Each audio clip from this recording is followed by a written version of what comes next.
Okay, this is Thomas Freed on the Liberty Works Radio Network. This is the Truth Attack Hour, and yes, that's right, folks. We're back. We're back with the Truth Attack. Okay, so we had a lot happening this week, and I got some other stuff I want to get into, so let's just go ahead and get right into this. We are the Liberty Works Radio Network, and we do need the support of the members of the listening audience to keep the broadcast network operating and the shows coming. So if you enjoy the information, the lectures, the topics, the revelations, the guests and hosts on the other shows on the network, we sure would appreciate it if you could find your way over to the LibertyWorksRadioNetwork.com website, if you're not there listening online already, and get signed up as a subscribing member, even if it's as little as $10, $15, $20 a month. Every membership helps, and we do need your support to keep the network operating.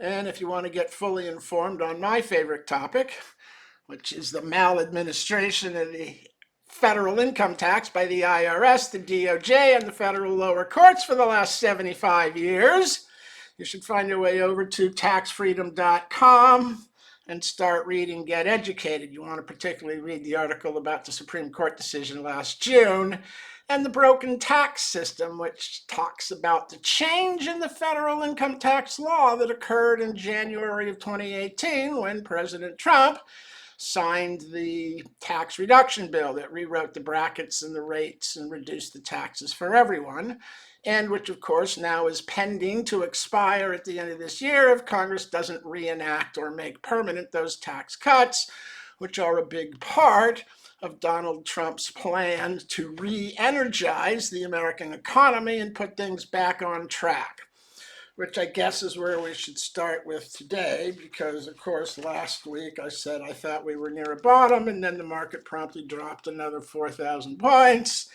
and then rose 3,000 points, and now dropped another 1,000 points today. So it's just going up and down based on Wall Street's perception of how much authority or power they can exercise by selling or buying stocks, and how much impact Trump's tariffs and negotiations with countries will actually have on their business. And of course, what happened last week after my show was the next day China announced 100% tariffs, 85% tariffs on American goods, and Trump retaliated with 125% tariffs on Chinese goods, and that went all to hell. Meanwhile, 75 other nations came to the table to negotiate with Donald Trump, which is what he wants and is what he anticipates China to do, because China can't win a tariff war with the United States. They import 5 times, they export to us, import into America 5 times more than we put into China. What China brings here are cheap goods, trinkets, cheap appliances, plastic, metal, parts and pieces. There are multiple sources for those types of goods. Americans do not have to buy Chinese on any of those products.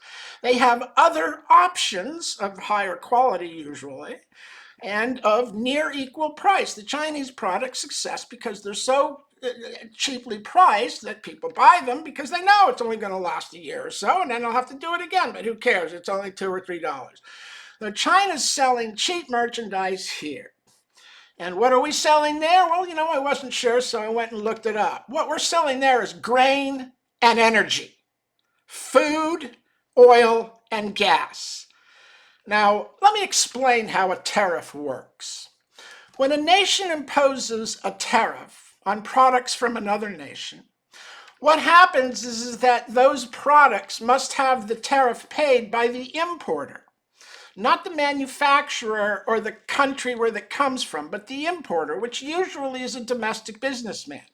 So he has to pay the tariff on the goods that he brings in from the foreign country, and that of course means he has to raise the price of those goods at the stores where they sell.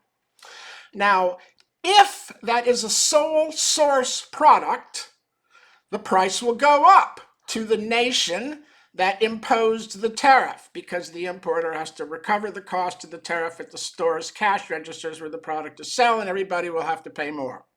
However, if it's not a sole source product, the result of the tariff is not inflation, but a loss of sales to the company that the tariff has been imposed on. What happens is people simply stop buying that country's version of the product, and they switch and buy something from South Korea instead of China, or from Taiwan instead of from China, or from some other Japan instead of China. They buy, or from America, an American producer, for goodness sake. So if it's not a sole source product, if it's not a must-have, have to buy, the tariff doesn't necessarily cause inflation to the home population. It increases the cost of the product a little bit for the people who insist on buying that country's product. But most people abandon that country's product because they don't want the higher price for the less quality, and they simply buy from another store, another company, another source. And that product didn't go up in price. So there isn't any inflation. Now, the types of goods that China sells and brings into America are not sole source items. You can get any of the things that China imports into America almost anywhere from any other country. You don't have to buy the Chinese product. So the Chinese tariffs means not that inflation will occur, but that people will stop buying the Chinese products. And they're importing 5 times as much. So if sales go away, that's going to impact them a huge amount, and not going to impact the American people. And this is true with virtually every nation's product all over the planet. We don't need your whatever. There's only a few places that produce something that we don't or can't, and there's very little demand in America for those unknown products or productions. So we can do everything without the rest of the world. And what's been happening is our products have been locked out of the rest of the world's markets. We're not allowed to sell wine or beef or chicken in Europe. We're not allowed to sell beef in Argentina. We're not allowed to sell cars in Europe. We're not allowed. Canada has a 250% tariff on American dairy. No American dairy in Canada. All of these nations that claim to be our friends have erected hurdles that prevent free trade by preventing us from selling into their markets while allowing them unfettered access to ours. And that's what's been going on for the last 50 years. In the mid-70s, America, and the 80s, America was shifted from a production-oriented economy to a consumer-oriented economy. They moved the factories to Mexico and to China. They started producing the goods and allowing those goods to be dumped into America at cheap prices while American production faded and left, so that we became consumers operating on debt. And of course, for the 12 years from Obama to, we had 0% interest rates. So capital was easy. Consume, consume, consume. Meanwhile, our national debt went from $3 trillion in 1988 to $37 trillion less than 40 years later. We went 200 years and had 1.5 trillion in debt. And in the last 40, we've run up 36 more on consumer-based rather than production-oriented. So it hasn't been a level playing field. The rest of the world has not been letting us sell into their markets. And the nation here in America has been run for Wall Street. The businesses conducting this transnational trade without government interference or punishment for using slave labor and importing cheap products to maximize profits for the company. Meanwhile, ignoring the fact that they're shutting down American factories and labors and wages are stagnant as they bring foreign labor in to compete with domestic labor to keep wages low here in the United States. And then they print the money and tell everyone to run it up on the credit card and buy more goods. While China gets wealthy, Europe gets wealthy, Africa gets developed, South America comes along, and America pays for all of it. You're the consumer, you're the bank. You're paying for all of the world's growth. See, because they've judged that in the 70s, America had gotten too far ahead of the rest of the world, particularly when Soviet Union collapsed under Reagan. America's too powerful, there's too much focus there, we have to let the rest of the world catch up. So the liberal elites that run the money supplies all over the planet decided to start having the United States and its dollars or notes fund the economic development and expansion of other communities, governments, and countries all over the planet. And they didn't even care about whether it was socialist or not. They helped them all. And now, for the last 8 years, they've been focusing on socialist governments and developing the global socialism that they have so desperately craved. And the reason why they don't like Donald Trump is because he's interfering with their plans to let the companies run the world without government interference. He is restoring or attempting to restore American productivity and American production and transform us back into a nation of production and manufacturing rather than one of consumption by debt. And of course, trying to orchestrate that kind of major economic transformation in a very short amount of time is going to cause some initial shock in the transformation. It's also going to cause rebellion in the moneyed interests that like the unfettered global national interest access they have to all the natural resources of the rest of the world and their ability to manufacture goods and dump them into the US. So it implies a major shift of focus on how the government will operate away from Wall Street and back to Main Street, because for the last 15 years, it's been all Wall Street. And the last 5 particularly, where they ran the interest rates up to God knows how high, ran the price of gasoline up, and this lack of access to capital through high interest rates and inability to afford energy through high oil prices, gasoline prices, diesel prices, and electric utility prices made it very, very hard on Main Street. So Main Street has been punished while Wall Street rolls in the dough and has $5 trillion sitting on the sideline trying to buy in on any kind of market drawback or pullback because they see it as a buying opportunity. And Trump, in resetting the world trade markets, which he has successfully done now, he's got 75 nations, and all the other nations will come to the table, and he will force them to drop or minimize their tariff rates in exchange for equal free access to the US on a continued basis. And this is how you reset the economy for Main Street. And we've already seen that it's been successful. He's got some $6.5 trillion of private business money that is committed to building in the US to produce here. The chip company, the car companies, the energy companies, they are committing to building in America. It will bring back American production and hopefully give the American worker in Main Street a restorative break. And as I said, the nations have come to the table. The price of oil, yesterday, it was down below $60 a barrel for the first time in 5 years. And today it's at 62, but what that means is at $60 a barrel, heading lower, the price of gas and diesel are going down. That's a break for the common man.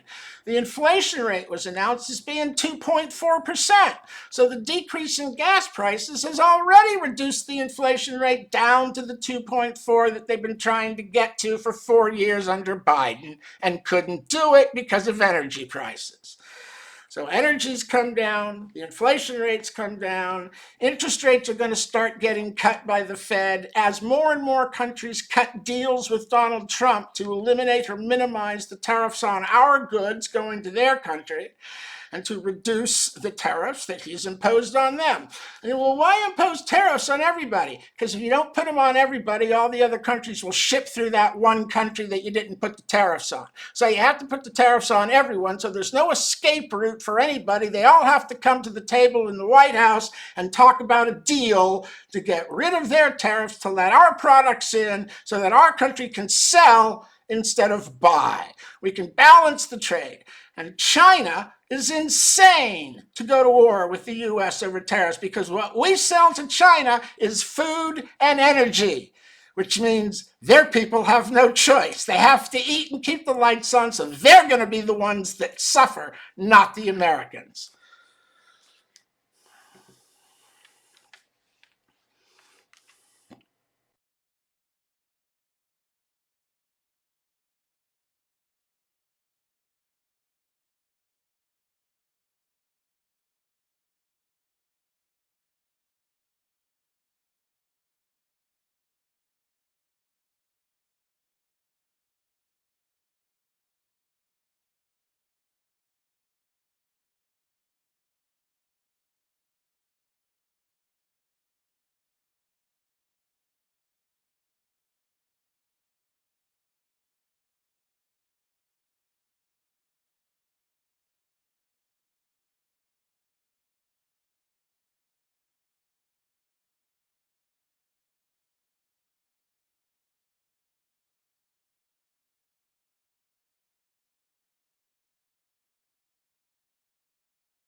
Okay, this is Thomas Freed on the Liberty Works Radio Network. This is the Truth Attack Hour, and let's finish up that previous conversation. As the commercial break came up on me there, I was saying that China must be out of their mind to have responded with an 85% tariff on American goods rather than asking Trump to negotiate, sit down and talk about it. Because, as I said, what we import from China, there are lots of other source choices the American people have. The tariffs on China are going to result on much fewer Chinese products being sold here, while Americans go buy from another source provider, and there isn't going to be any inflation because they're not going to pay the 100% tariff. They're going to avoid buying that country's products. So China loses business. On the other side of the table, what does China import from us? Well, primarily what China imports from us is grain, food, and gas and oil, energy. Now, you think China has other choices for food or gas and oil? The reason why they're importing it from us is because we do it best and cheapest. So if they go anywhere else for food, grain, gas, and oil, it's going to cost them more. They don't have a choice. They can't do it internally. They have to bring it in. So when they tariff us, their people are going to have to pay the tariff, or they're going to starve to death or freeze to death or die in the dark for lack of being able to turn the machines back on. So it's a really stupid game plan for China to think they can play the tough guy and go to war over trade with America and tariffs. They can't. That's a lose, lose, lose. They lose on higher food prices. They lose on higher energy prices. They lose on lost business revenues from sales in America. So China is out of their mind. And they're either going to have to come to the table and negotiate a deal to allow business to go back to trading while opening up their markets to the U.S. And we've already been through this cycle once before, and Trump knows it because they cut a deal a number of years ago, and China was supposed to buy X amount of food from American farmers, and they didn't do it. Meanwhile, they got unfettered access to our markets to sell everything they wanted without tariff or trade. So they didn't pay up or fulfill their end of the bargain. So they've already cheated us once on this sort of deal, and Trump is not going to let them get away with it again. You would have to imagine. Of course, he's only in office for 3 years, so we'll have to see how this plays out. But I believe it's going to play out with China as the loser and the outsider. All the Democrats are yelling and screaming about how Trump's tariffs were going to force all of our allies to go ally with China. And that's not what happened. Instead, they came and allied here, promised to put dollars into America to the tune of $6.5 trillion and build new factories and invest in employment and production here, not in China. China's been left out in the cold with a tariff war with the U.S. Everybody else wants to sit down and sign deals. And as deals are signed with the major players, EU, Japan, Australia, Canada, the markets will take off, because the deals will all have implicit within them more and better business and easier access to foreign markets for American products. So once you reach the baseline, which I believe we already have, like I say, they went into this tariff war, the market dropped another 4,000 to 5,000, then bounced 3,000 in a single day. Today it's down another 1,000, but you're right at the bottoms here. There's no reason for the markets to go lower. There's still $5 trillion sitting on the sidelines. That money is what drove the market up 3,000 points the other day, and it will keep it balanced at some point of equilibrium here until the tariff confusion and misunderstanding gets settled. Because the mainstream media is anti-Trump, so they're teaching the wrong rhetoric. They're teaching that China's going to have everything, or either broadcasting it. Everyone's going to go in line with China, and exactly the opposite is what's happening. Exactly the opposite is what's happening. And all the world markets are reacting to the US market. China is basically taking itself out of the picture here by trying to go to a trade war with the US. It means people in China are going to starve and lights are going to go out. Good luck staying in power in that environment. Which is another thing that I might as well throw it in here. You know, the mainstream media has all been reporting about, oh, China's developed this, deep brain or something, ability to do AI for much, much smaller budget. And this just makes me laugh. First of all, if you believe any economic figures coming out of the Chinese Communist government, I'm sorry, you're an idiot. You're an idiot. China lies about everything. None of the figures they put out. Any figure they put out about dollars ignores probably at $1 billion, ignores $1 billion in slave labor costs they had in the formula that they didn't include. So it's nonsense. But AI, what is AI? Artificial intelligence. And what is intelligence? A knowledge of the truth. What would happen if China instituted a policy of a knowledge of the truth in China? Would people be interested in knowing the truth about the difference between freedom and slavery? Or a constitution and a manifesto? Or socialism? Would they be interested in freedom, or would they be interested in staying slaves of the state? Would artificial intelligence encourage freedom? Which would imply a collapse of the Communist Party, which is anti-freedom, anti-liberty, anti-personnel. Everyone is owned by the state, which controls everything, and the state's existence becomes more important than the individual, the collective, the population, the nation, or the spirit. It becomes about the buildings and the man in charge. And everybody else can live in hell. And you only get to heaven when you die.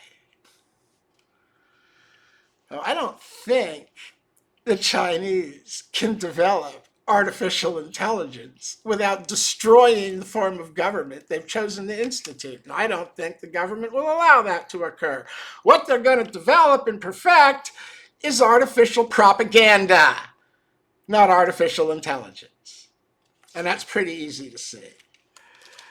So, and like I've said before, the Democrat Party in America is gone. It's completely gone. It's become the Socialist Party, and it doesn't represent the middle, the working man, or any popular positions, even those just center, just left of center, which is where the Democratic Party used to be. Not far left, but just left of center.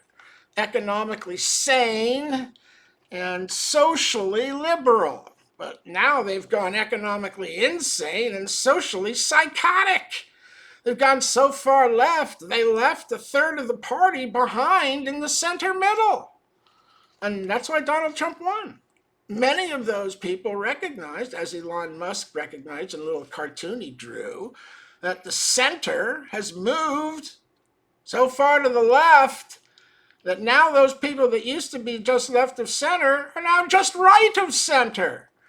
And Trump took advantage of that to remake the Republican Party into the populist party. He reunited all those center pieces and those with common sense and basic intelligence who understood open borders and unfettered crime wasn't going to move the nation forward or improve the quality of life for anyone except the criminals.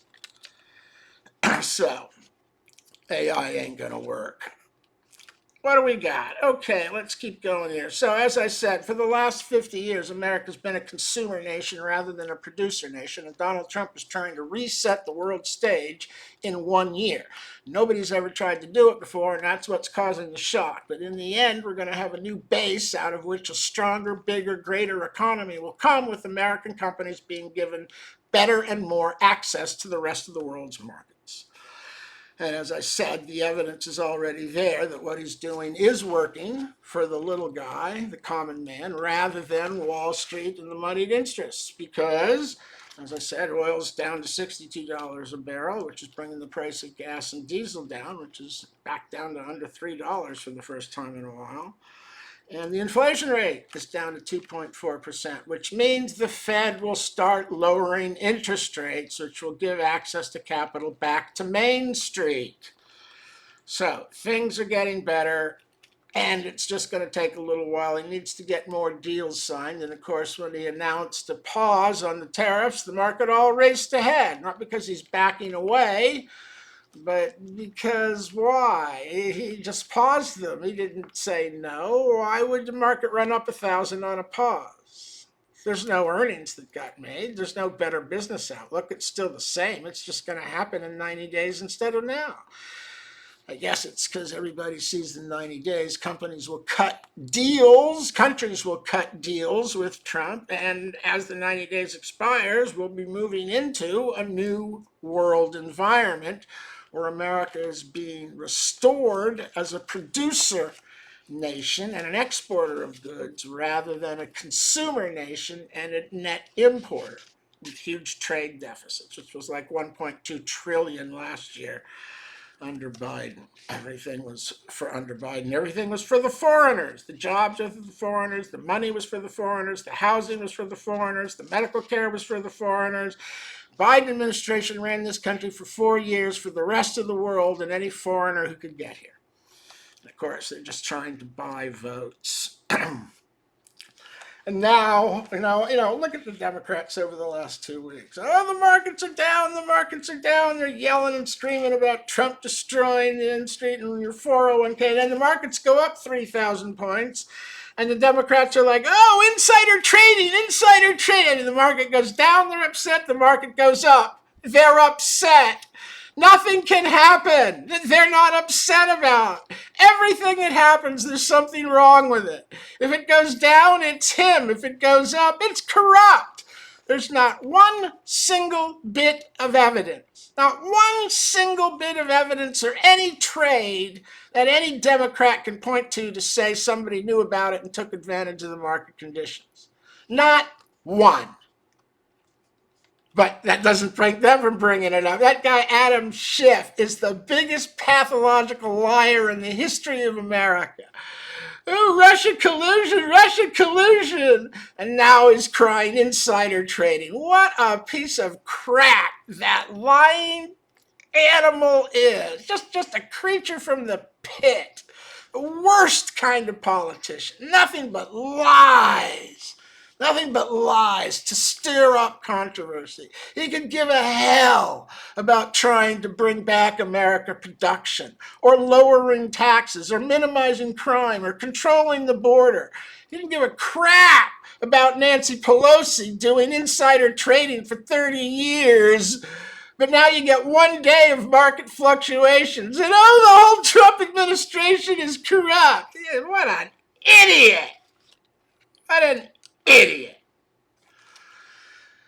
Okay, I think for the third session, we're going to switch topics here. I can't talk about what's going on too much without just ranting and raving about the insanity of the Democratic Party, which has lost its head, lost its mind, lost its leadership, lost its direction, and it's like a floundering, I don't know, something floundering in the pond and drowning. Because like I say, who's leading the Democrat Party now? Schumer? Pelosi? I don't think so. I think it's Bernie Sanders. I think it's Elizabeth Warren. I think it's AOC. And this Jackson girl and the other socialists that have taken over the microphone for the Democrat Party and been allowed to speak so vociferously while the Democrat crowds in the street go mad. Black Lives Matter was a year and a half of destroying city areas in a real insurrection. The border was a crisis for 4 years. Now they're burning Tesla dealerships. It's the left that turned to violence and crime. It's not the right. There was no insurrection on January 6th. What nonsense. That was a mostly peaceful protest.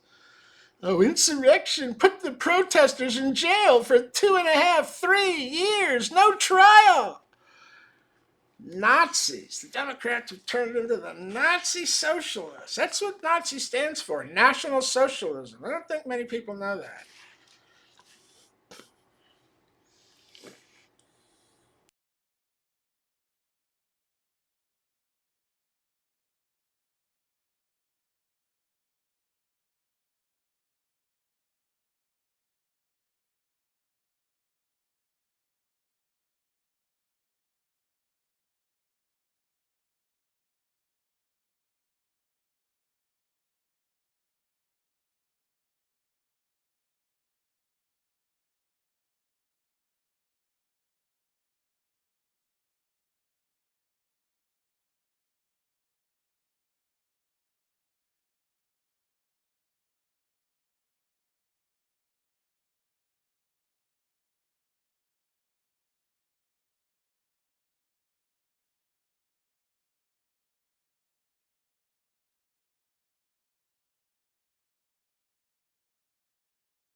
Okay, this is Thomas Freed on the Liberty Works Radio Network. This is the Truth Attack Hour.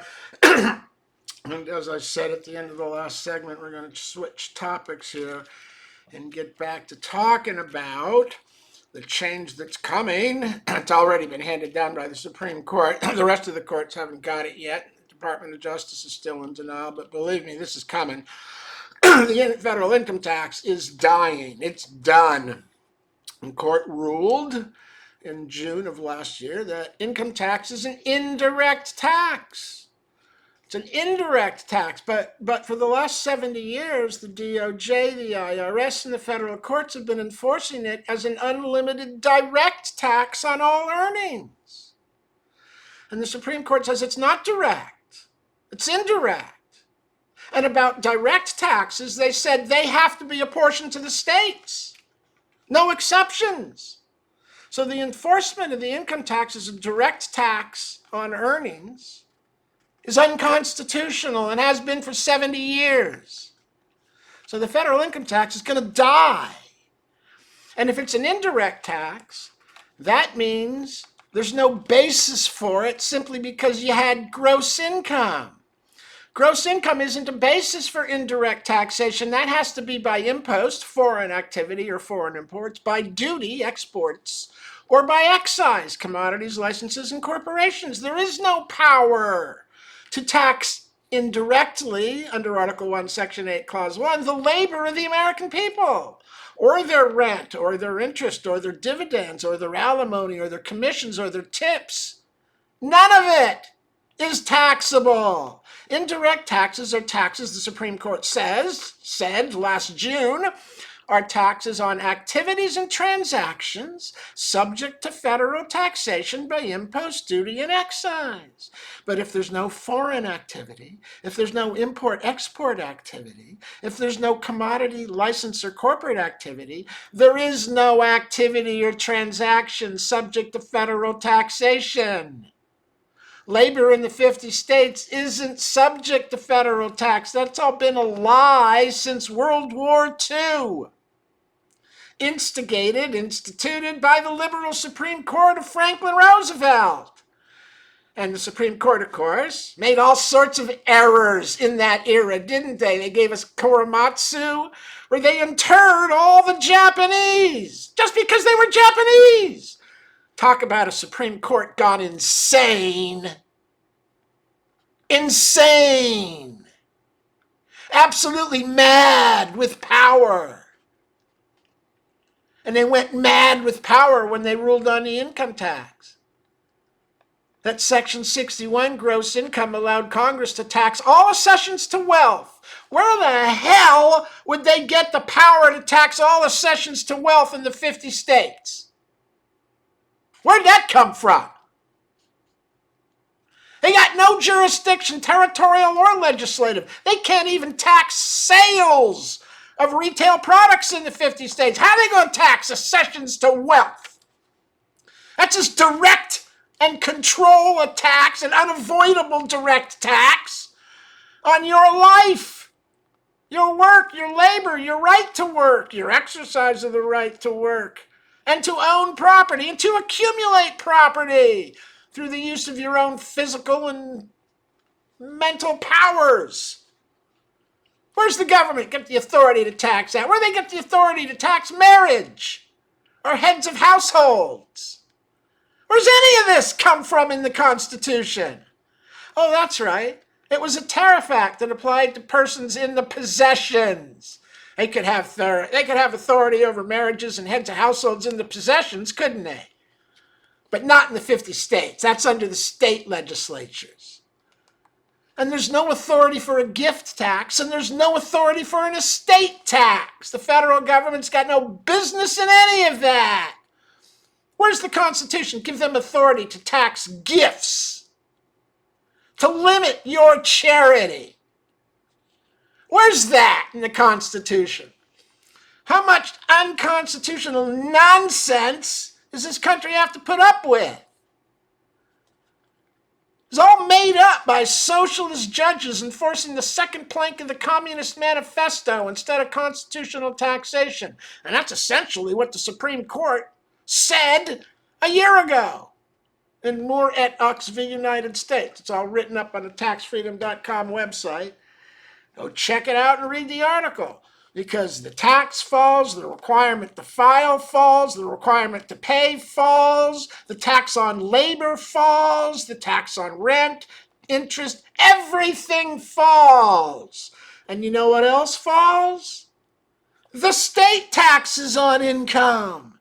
Every single one of the states, or practically every single one, has predicated their state income tax on the federal income tax. So if there is no federal income tax that applies indirectly rather than as the direct tax they've been enforcing unconstitutionally for 70 years, all the state income tax laws fall as well. No federal, no state. It's all unconstitutional. There's a huge transformation that has to occur behind the loss of this taxing revenue, which all comes about in an instant as a function of this knowledge suddenly becoming viral and everybody knowing it. Because the Supreme Court did it, not me. I'm just the one that sees the writing on the wall based on what the Supreme Court wrote in the decision. It's just a matter of time before the next income tax case gets to them and they bring the house down. That's what has to happen. You can't rewrite your review of the constitutional authorities and powers to tax. They're locked in stone. Indirect taxes are imposts, duties, and excises. Direct taxes have to be apportioned to the states for payment and cannot be presented to an individual. The system has to die, and it should, because it was never constitutional. It's communism. The second plank of the Communist Manifesto is a heavy, progressive, or graduated income tax. That's where you find graduated taxation. Is in the Communist Manifesto. Divide the population into classes and set them at warfare with one another over the different laws you write for the different classes. Each class will be engaged in the warfare in the streets and in the society, and everybody in each class will constantly be calling out to the government to intervene in the warfare that they engineered in order to be called to intervene and usurp more authority to settle the warfare that they engineered in order to preside over it. And then instead of fixing it, they write more and more exacerbative law that separates the two sides further and further under statutory requirements until one side is constantly punished and the other one is constantly bought off and paid. Communism, class warfare. It's not uniform. It's not apportioned. It's unconstitutional direct taxation of your labor in what can only be described as a peonage slave labor system. And if you don't understand that, go back and listen to some of the other videos in this lecture series, because I've explained that before. So every state has hinged its income tax on the federal income tax, and the income tax is going to die. No requirement to file, no law that allows them to tax your labor. It's all been a constitutional fraud. And the only way to repair it is to change this tax system so that it places the burden of the tax system back on the persons it was intended to tax originally, the corporate person, the true subjects of the federal government. We, the people, the citizens, we're not the subjects of the federal government. We're the sovereign power, and the government is our representative. If they don't understand that, you should ask them who they think they represent, if not we, the people. And the Constitution gives our representative government a limited set of powers to exercise. Not an unlimited power to rule all areas of everything that happens in all 50 states, like over education, energy, agriculture, transportation, labor, housing, commerce, healthcare. environmental protection, occupational safety. None of these things are federal functions. It's all fraudulent, bureaucratic control coming out of the class warfare system that encourages government to get bigger and bigger and to settle the class warfare over all of these areas of our society that the Fed isn't supposed to be involved in, but that the state isn't given the money to properly manage. But because the Fed has unlimited access to funds from the Federal Reserve Bank, it's been able to grow a bureaucracy that through writing law by regulation, the bureaucracy has taken over America. Now, the Loper-Bright decision takes on that Chevron regulatory bureaucracy, but you're going to have to argue the cases in court to get rid of the bad Chevron regulatory decisions and the unconstitutional judicial legislation that has come with it, which has been used by the judges to rewrite the law and then cite the opinion rewriting it rather than the statute as written, so that now nobody knows what's in the law, because the law isn't what the courts are enforcing anymore, is it? What they're enforcing is their own judicial opinions. Now, where's that in the Constitution? They took an oath to enforce the law, not to rewrite it and to make it fit their social philosophy for government control. Because let's face it, the elites think the common man isn't capable of managing things himself. He doesn't know what's good for him and what's not. He drinks, he smokes, and those things kill him. He needs government to step in and take everything that's harmful away so that he won't hurt himself while living. Yeah, right. How'd that work out in China? How many did they kill? 40 million? In Russia, 20 million. In Nazi Germany, 11 million. It seems the only way socialists are able to take power is to murder millions and millions and millions of people. Oh, that's wonderful representative government. Let's slaughter the people and then we can claim to represent those that are left. How anybody in their right mind can look at the history of socialism and be calling for it in this country is completely insane. They are oblivious to truth, fact, philosophy, and law. 100 complete oblivious to history, which has repeated itself as recorded over and over and over again.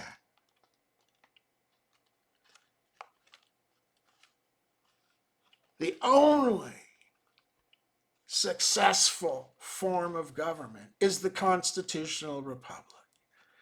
Everything else deteriorates in corruption or revolution.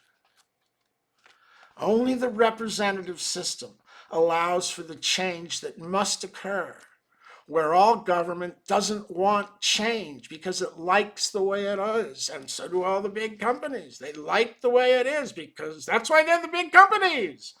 They're managing that system quite well and making lots of money, so they don't want it to change. But change is required or you go extinct. It's called adaptation.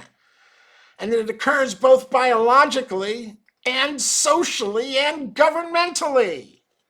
Seen any wigs around lately? Yeah, right, not many.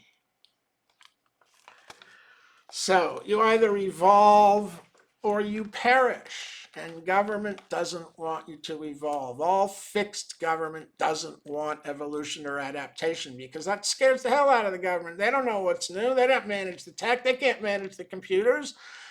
It scares them to see that because it means they're losing control and the population is gaining more control, which is called freedom and is a good thing. And that's what Trump is trying to do, restore freedom to Main Street and rein back in the Wall Street rulers that have abused the system to take control of America and away from the representative government of we the people, because it's bought and sold by the dollars or the notes. Yeah. Oh yeah, okay. Let me pull together that and I'll ship it out. Yep, later.